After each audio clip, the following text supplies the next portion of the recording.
Hey, today we're talking with Tim about his experiences as a relatively new advisor when it comes to people, their money, and some of the surprises that he has experienced in his first couple of years in this industry.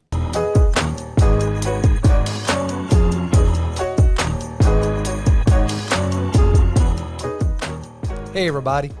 This is Robert and Tim with the My Father Said podcast. Of course, I am Robert. I am a father, and I am Ryan's father. I'm Tim. I am an advisor here. I'm also a father and a son as well. Yeah, Ryan's not here today. This is impromptu. We snatched Tim out of his office to come in today and to do the podcast with us. Ryan is home as a young parent. Both of his girls welcomed him home last night. Both of them were upset stomachs, throwing up. So Ryan did the office the favor by not coming in today. Thank you, Ryan. We appreciate it. Thank you. And you don't know anything about babies throwing up or nothing, do you? No, none at all. Mine are only 6 months behind Ryan's two kids, so. So there's been no throw up in the Albergotti house? No, that was sarcasm. There's, thankfully, our second one, though, is less. He's got a steel trap, but my daughter, she constantly spits up, throws up. We just went to swim lessons this week where I got to see everything she ate, you know.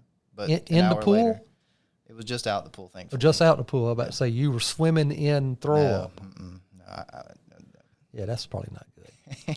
They'd probably have to, vacate the pool and probably have to pump it out. Pour stuff in because they're worried about some sort of bacteria affecting everybody. Yep. Be traced back to the Albergotti household. Yeah, that's probably how Ryan and his crew called it at this point. Yeah, well, could be. But anyway, so today this is going to be slightly different than what you're accustomed to do. And you'll notice in all of our previous podcasts, usually Ryan is kind of steering the ship and I'm over here responding, answering, listening, and learning as you guys are out there in podcast world. But today we're going to turn the table around. Tim's background is in the industry anyway. Tim is a relatively fresh financial advisor. Tim has been with us about a year and a half, 2 years, somewhere in that ballpark.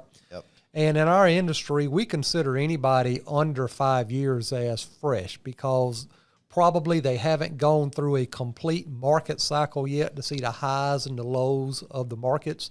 They haven't seen the full spectrum yet of an investor's emotions in those highs and lows, even though today, if you're paying attention to the markets today, President Trump announced his worldwide tariffs all across the world yesterday, Wednesday evening, and of course the markets are reacting to it today. And I think the Nasdaq was down 5% right now, and I think the S&P was down 4 or something. Yeah. So it's a pretty rocking day out in the market, and of course our phones here have been pretty quiet, which I would relate to how we have trained and talked with our clients over the years to tell them to anticipate these day-to-day movements.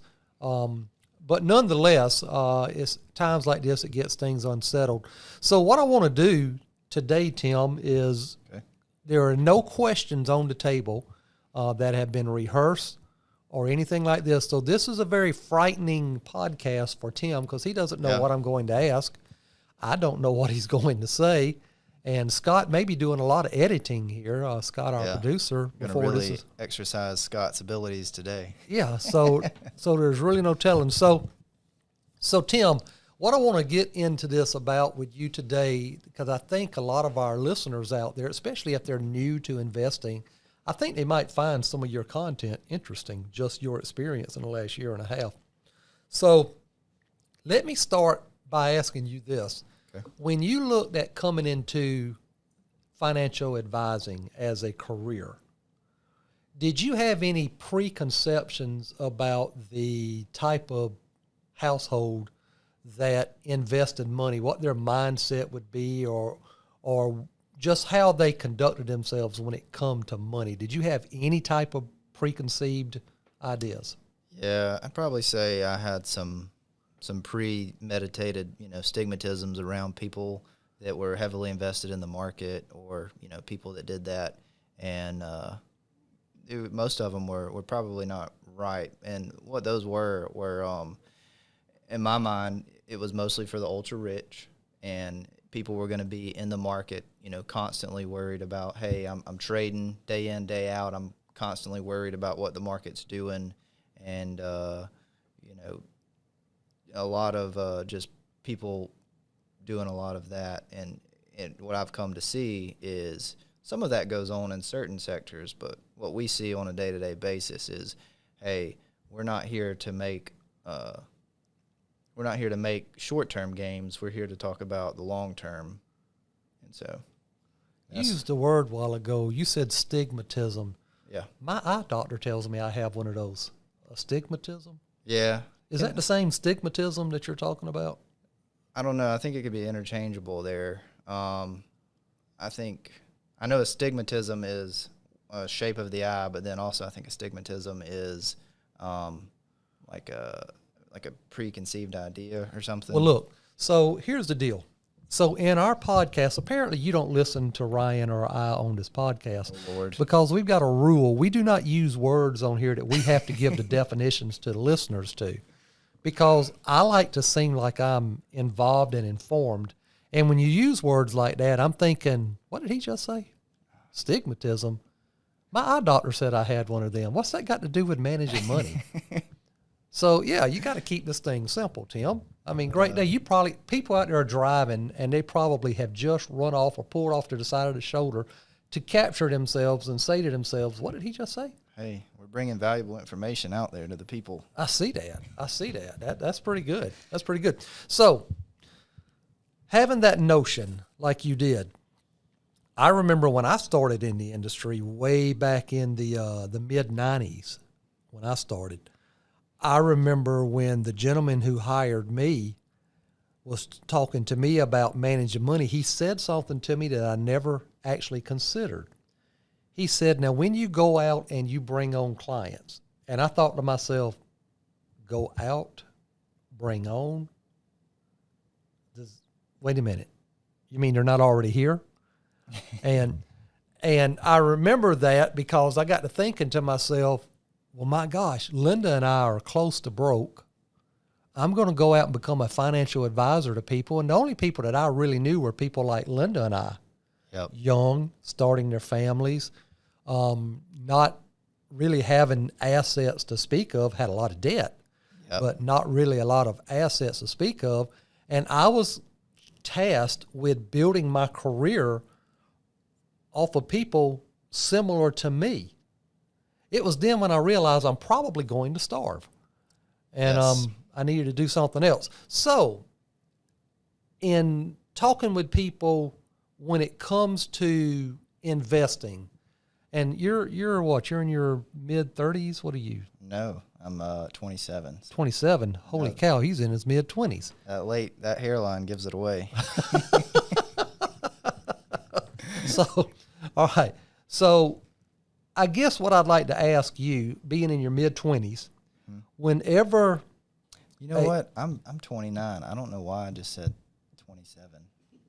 I had a mind blank there. Do you not know how old you are? I don't. I depend on my wife for some of these answers. How many fingers am I holding up? It looks like 2. Okay. I just want to make sure that you've got that. So I said mid-30s. You said no, 27. And then a moment later, you said, no, wait a minute, I'm 29. You're managing people's money. Yeah. Good thing I don't manage their age. Wow. This, I'm thinking maybe we should have maybe postponed this podcast today. Anyhow. So what, in your experience, when you're talking to either existing customers of the Templeton Group, or you're speaking to potentially new customer clients of the Templeton Group who have yet invested, and they might be young like you and around your age, what have you seen to be this is going to be a 2-part question. What has been the one thing that you've seen that you think keeps them from wanting to plan their future? And then on the other side of that, what's the one thing you think you've seen most common that they come in with expectations that are not realistic? Yeah. So what was the first question again? Let me just make sure I got that first one. Say it one more time. Are you kidding me? I'm doing this straight off the cuff. You've got to be paying closer attention than this. I am. You actually expect me to remember what I just asked you? I hope so. Yeah. So what has been the one thing that keeps them from acting on their thought when it comes to investing or financial planning? Okay. Typically the thing that usually people trip them up, or they is an obstacle, is they feel like, hey, I don't have enough money in my budget right now. I'm not making enough money. That's typically what a lot of people, their holdup is, or they just can't, they're kind of in that same mindset of, I don't make enough money to put anything aside. I need to spend everything I make today. That would be the first thing. Spend it to make everything else. Spend everything they make today for what purpose? Yeah, well, they develop a lifestyle that is eating their whole budget. Oh, okay. Yeah. So when you develop that lifestyle of everything I come in is going back out, well, of course you don't have any room, and you get sediment in your ways, and you want to say, hey, this is the lifestyle build. I got to maintain it. And that's where a lot of people get. They fear that, I'm going to be missing out if I have to cut something out of my life, or if I have to change. It's not worth it. They live in that fear. So what you're saying in one of the practices that we allude to in our book, Financial Harmony, Personal Fulfillment, is the practice, the exercise of living beneath your income. And what you're saying is that a lot of folks, and it's not just young people, I will tell you that as well. Yeah, yes. But a lot of folks have not developed that habit. Instead, what they have done is they have developed the habit of, if I get an increase, I'm increasing my lifestyle. Mm-hmm. And they're not really setting anything aside to plan for the future, is what I hear you saying. Yeah, yep, 100%. So when you present this to them and that's what they're doing, what is their typical response back to you when you put this before them as a detriment to their financial future? A lot of people, you're going to have pushback, but the main, I feel like, route I see people run when they, encounter this obstacle is say, hey, I'm gonna save. It's not that I'm not gonna save. It's just I gotta wait, until I get paid a little bit more. I got this thing coming up. I'm gonna start, and then that's when, I'm gonna start saving more, because I'm not gonna start spending anymore when I make any more. That's people's concept. They're not thinking they're gonna expand out, mm-hmm. But that typically isn't, and as you know, that's not the way it goes. Typically, you develop your habits of utilizing all your check, and so when more money comes in, those same habits take over. Oh, I got more money now. I can make up for what I'm getting left behind on, or stuff that I haven't. I've been letting go to the side. So, mm-hmm. So would you say then that it's been your experience that a person who comes in, like you just described, and you have presented to them what they need to do, the adjustment they need to make to pursue the objective they've shared that they would like to in their desired world, if they were to leave this office without implementing that, do you ever see them come back in the office to say, hey, I want to implement that thing you told me a month ago or 6 months ago? Right, yeah. So far in my 20 months here, I have not seen anybody come back out that has told me, hey, I'm going to reach back out in 6 months, and we're going to start this back up after, I catch up from the holidays. Or, hey, I'm going to reach back out after I catch up from this birthday that I'm funding. Or I'm going to reach out after this wedding I'm funding. Typically, you don't see people, you reach back out. I'll reach back out and like, hey, just checking in. And like, oh, yeah, no, it's not yet, but it's coming. And so reach back out to me another 6 months. And so, you try to be optimistic. You're like, okay, just, we Gotta make sure we're keeping a handle on that. Yeah. So what you just said, and you will come to this realization as you live in this world of financial advising, you'll start putting pieces of the puzzle together. I never thought about what I'm getting ready to share with you when I was your age. Okay. But being older and having more experience in this industry, this is something that I have discovered and has light's been shined on it. It's always been there. I just didn't recognize it. And it's this. In this world today, in America, I'm just going to speak about America, roughly 6% of Americans achieve net worth of 7 figures or greater. 6%. And we have said it, and I've said it, and we put it in our book, that accumulating wealth in America, in a nation of capitalism, is actually very simple to do. But it takes dedication, it takes intentionality, it takes determination, commitment, and a little bit of your money. Yes. It takes all of that. And what you see is that people don't really sit down and ponder what it takes, what's required to take advantage of the very simple exercise of accumulating wealth over time.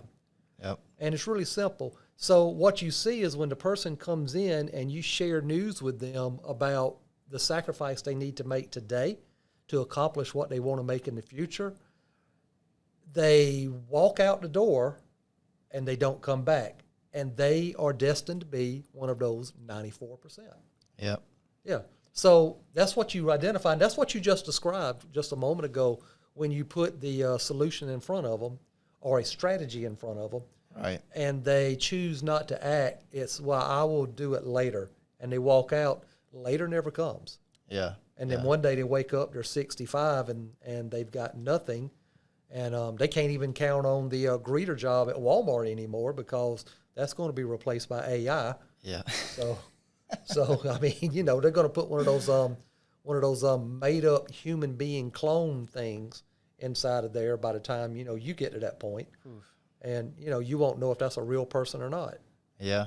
I don't know if I'm excited to see that come, boy. Yeah. So I asked this question. I asked you about that. So let me ask this question: when folks come in who are kind of new to the world of financial planning and investing, what is an unrealistic expectation that many of them bring in that seems to be a common thread? Oh man, and I guilty as charged. Just growing up and not growing up around the market or knowing how it works. Even I had this thought, and I see people have it today still. Is they put money in? They're like, hey, can you make me rich by the short term? I want to be rich in a year. I want to be rich in 2 years. And you're like, well, that's the lottery. We can't do that. We can't we can't just make money out of nothing. It's got to come from somewhere. And there's a strategy, and it's a lot of methodology to it, and it makes sense if we all work together as a country and put money into the retirement system and I don't necessarily mean Social Security, but that would be great too. But the 401ks or the IRAs, and we're investing in our country as a whole, and we're growing together. But then you have those that they just want to cash in on the quick growth in a company. Mm-hmm. They want to day trade. And a lot of people come in here saying, hey, I think I can. We even have a lot of that comes in here. They're worried about the small variance of a year-to-year return. And when they're out there chasing these unrealistic gains, the market average is 10, 11% over the course of the whole market. And you got people coming in here and they see, like we just talked about today, the market's down 5% in one sector, 4% down in another. And they're like, oh my gosh, I'm losing everything. And it's like, well, no, that's not what's happening. And then also they're like, if it jumps up, they're like, oh my goodness, I missed out on everything. And they take these movement pieces as that's either I'm losing quick or I'm gaining and getting rich quick. And how we approach, the market and retirement and all this is it's not a short-term game. We're in here for the long long run, and we try to give, break down some of these, like you said, unrealistic expectations of trying to educate them on where some of the missing pieces are to their house they're trying to build. Yeah. Okay. So now let me ask this question. From your experience, you yourself are learning. Now, you took the exams. You had to do the studying to get all of your licenses that are required in this industry to manage other people's money and make trades on their behalf. So right. You're no slouch. Even though Ryan likes to give you a hard time, because I never do. But even though you're no slouch. I mean, you've got knowledge when it comes to the marketplace. Applicability of all that knowledge, that's something that we continually learn throughout our entire career. Yeah. Nobody, even Ryan as a CFP, no one has the skill set that they know all answers to all things right then. Right. Sometimes we got to do some research. Now, this question I'm getting ready to ask you is of no offense to anyone listening. Okay. All right? But it's just the reality of what we see.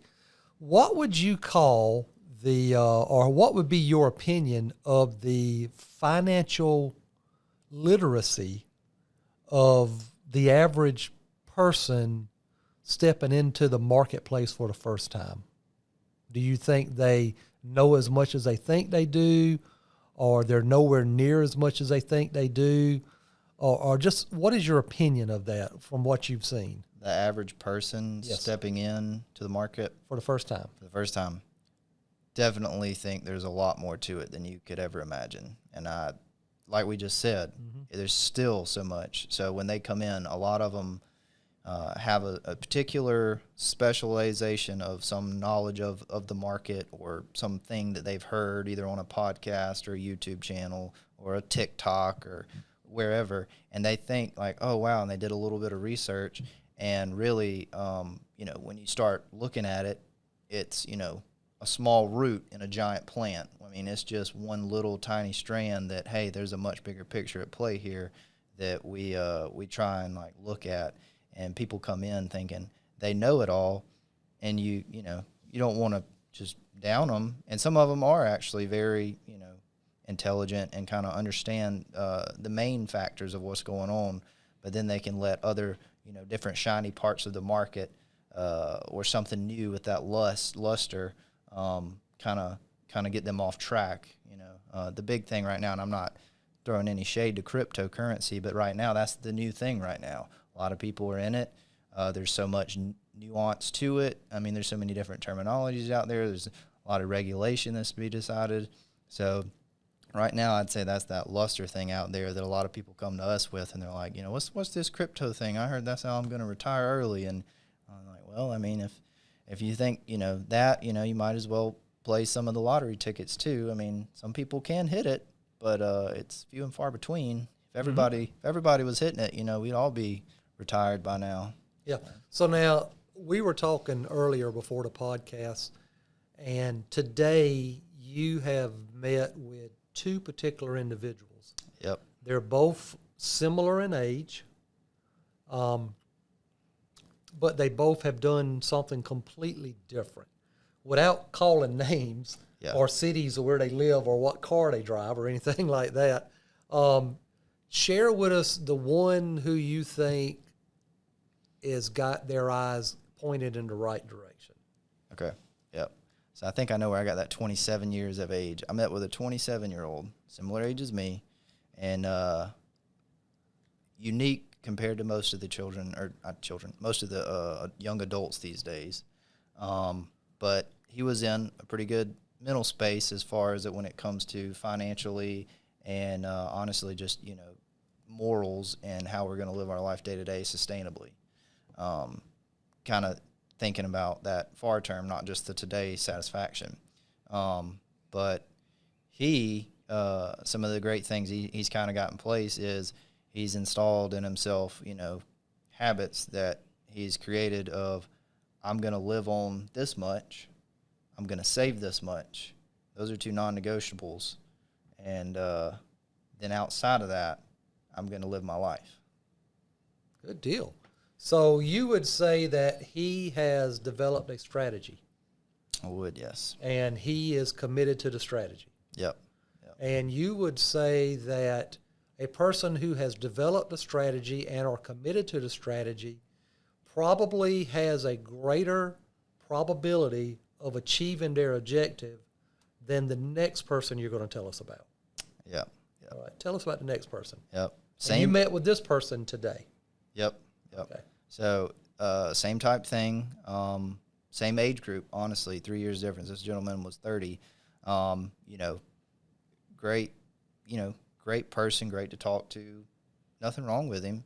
But when we start talking about what his tactic and strategy is he's 30 years old. He's got one child, and he specifically our conversation today was he had a birthday coming up, and he needed money to fund that birthday party because he didn't want his son to go, without having a birthday party.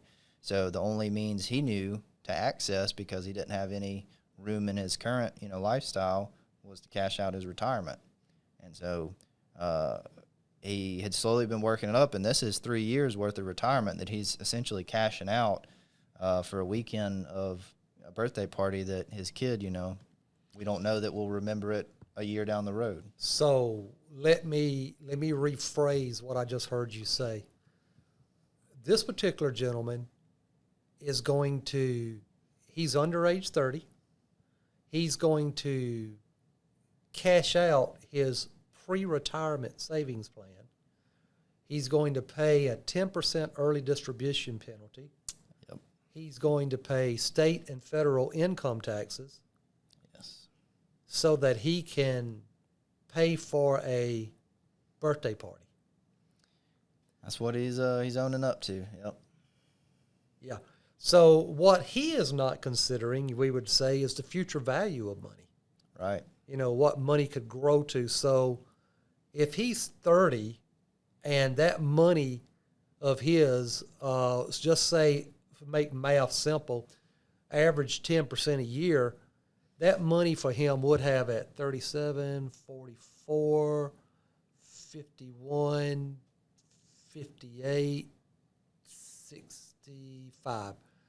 That money would have doubled for him 5 times over. Yep. By the time he reached retirement. So his birthday party for his child isn't costing him half of his account right now due to penalties and taxes. Right. It's actually costing him the multiplier of 5 times doubling.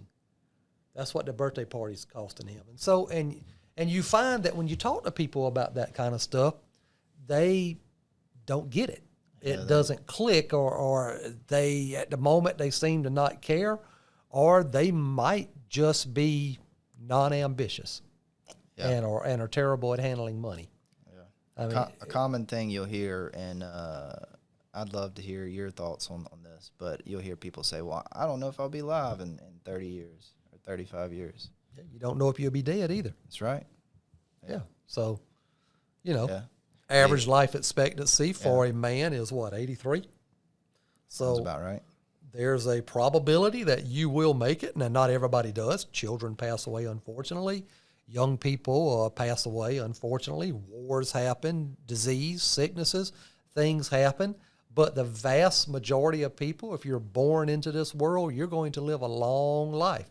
So they're right. They might not live long enough, but if you do, well, you're kind of making a decision on what your future is going to look like. Yep. And you know what?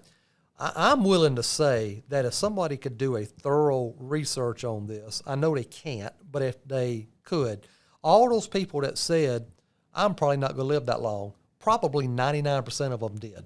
Yeah, probably. And the other people who says, I'm going to save because when I reach 80, I'm going to do X, probably very few of them made it that far. Yeah. So I'm just saying I don't know that to be fact, but you think about the way things would probably happen, that would probably be the way it happens. Yep. Yeah. So yeah, that's it. So what's been probably for you learning about money and handling money? What's probably been one of the biggest surprises or eye-opening things about the management of money in your short career that you didn't think about? Perhaps it wasn't in your study materials. It's just living in the world of money. Probably what's been one of your biggest aha moments? Yeah. That's a tough one. Yeah, you're reaching. So you haven't had an aha moment is what you're saying, right? At least not now. I've had maybe some but I don't know about any ahas. Well, give us a Some of the stuff is, money comes typically to the most a lot harder than it comes a lot harder than it goes. It can slip out your hands a lot quicker than you can obtain it or that it can grow. A lot of people, just don't really connect those dots until you do what you just did. You do that analysis of, hey, if we waited and watched the market do just what it normally does and doesn't do any better, like this is what could happen type thing. Another, thing that I would say, I don't know if it would be a good aha, but I never really realized how much the government really is involved with taxation of your retirements, pensions, any just how much they are dug into all of the funds that we deal with on a daily basis, whether it's not even necessarily retirement accounts, these investments accounts or the stock market or the bonds. It's all interwoven, and it's typically is thinking about government first type thing, making sure they get their cut, and then it takes into consideration, all right, you the investor, and then lastly, the company that you're actually trying to, hopefully is going to do well and make our country better. Yeah. Well, politicians is a whole other subject that I'm going to avoid today. Yeah. Just because my face will turn red and my voice will rise and I will begin going on one of those soapbox dissertations that I'm known to do. So I will skip that, all but to say that anybody who believes any politician is looking out for them, regardless of your political persuasion, you're just fooling yourself. So don't. It's interesting to see what politicians are saying right now about the tariffs, and it all has everything to do with which party is initiating them, which party is on the outside looking in, wanting to have those seats, and you can always tell. I mean, it's what one party's doing is always not good for the country. So says the other party. Now, you can put whichever party you want in that. Those roles are interchangeable. And they always will be, because that's the world we live in. And politicians have learned that if they can just get us fighting with each other and keep us from focusing on the substance of the issues, that they will always be able to manipulate the voter.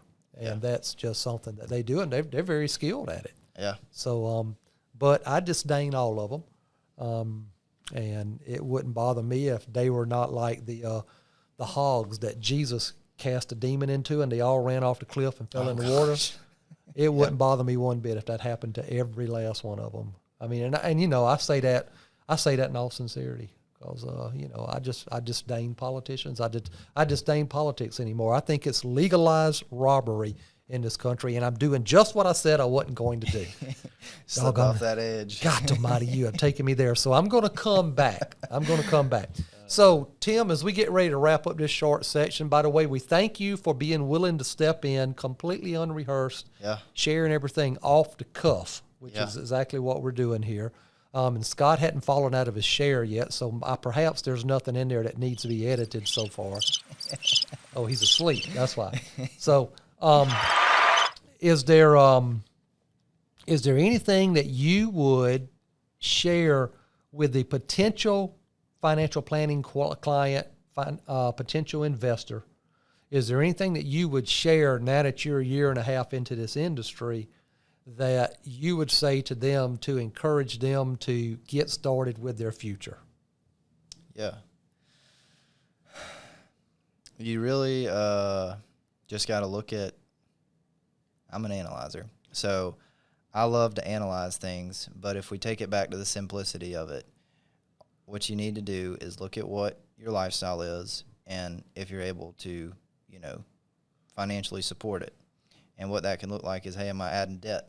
A lot of people don't think of, we have this credit score. So people think, oh, this credit is a good thing. I need to get my credit score up. So I would say, if you have to think about getting more credit involved, you already know you're living above your means a little bit there.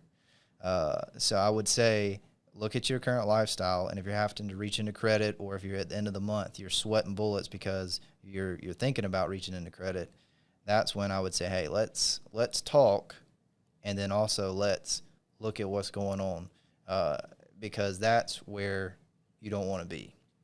And the advice I'd give you is say, hey, let's look at what's going on, and let's see where we can make some changes. A lot of people, Dave Ramsey is a big proponent of adjusting your lifestyle down, and it's tough, but there's little things people don't even think about that you can cut back. You look at people who got all these different subscriptions to YouTube or Netflix or Disney Plus. Hey, if we just cut it back to one subscription, that can save you money there. If we just look at ways that right now we're a little bit out of shape financially, we can trim those, different places.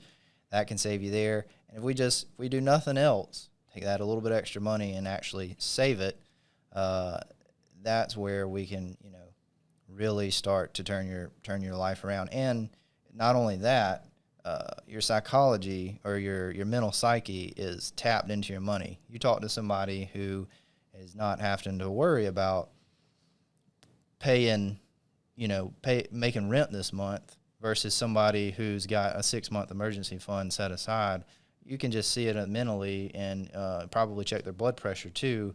They're gonna be a lot more chilled out because they got some room to think. When most people we talk to that are in this cycle of I need money now, they don't have time to think. That's the difference there. They're in a state of I got to act now because it's due now. I'm on it now, so they don't have time to think through some of this stuff. So I would say create a little bit of room, give yourself some time to think, and then after there, you just start strategizing of how you can make a little bit more gap in what you're spending versus what you're saving, and then what you're living on. So good deal.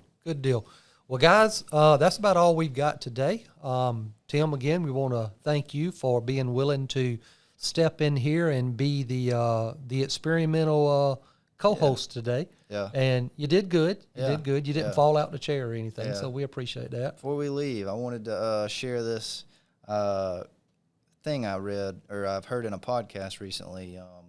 It's I could never come up with this. It's very philosophical feeling when I read it. But it's in a book called Atlas Shrugged, and it's just a viewpoint on money and a way people can think about it that, people think of money as evil, but I don't think of it as that way. It's a tool and how you use it.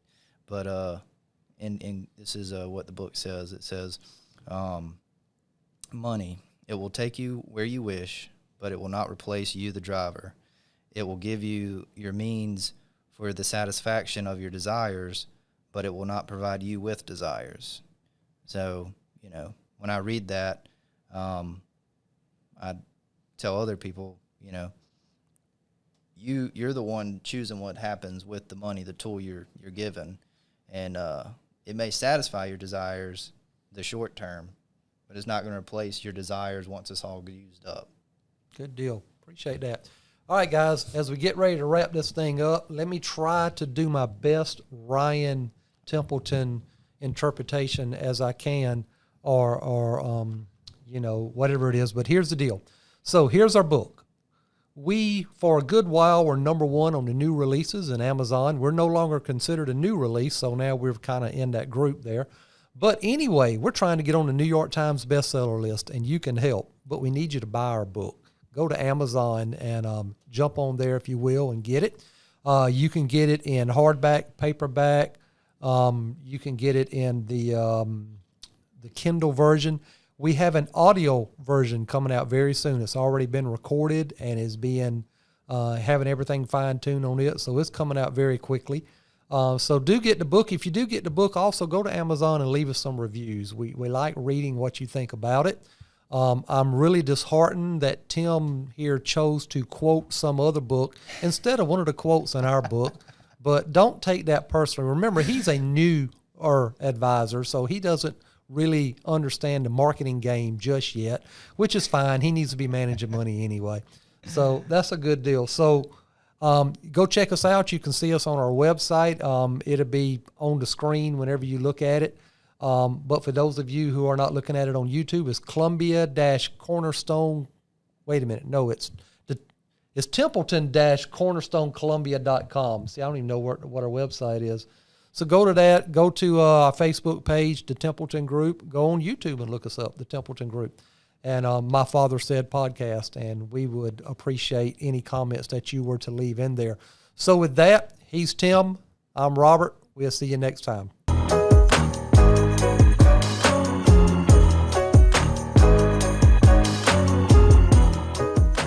The opinions voiced in this video are for general information only and are not specific advice or recommendations for any individual. All performance reference is historical and is no guarantee of future results. All indices are unmanaged and may not be invested into directly. Economic forecasts set forth may not develop as predicted, and there can be no guarantee that strategies promoted will be successful.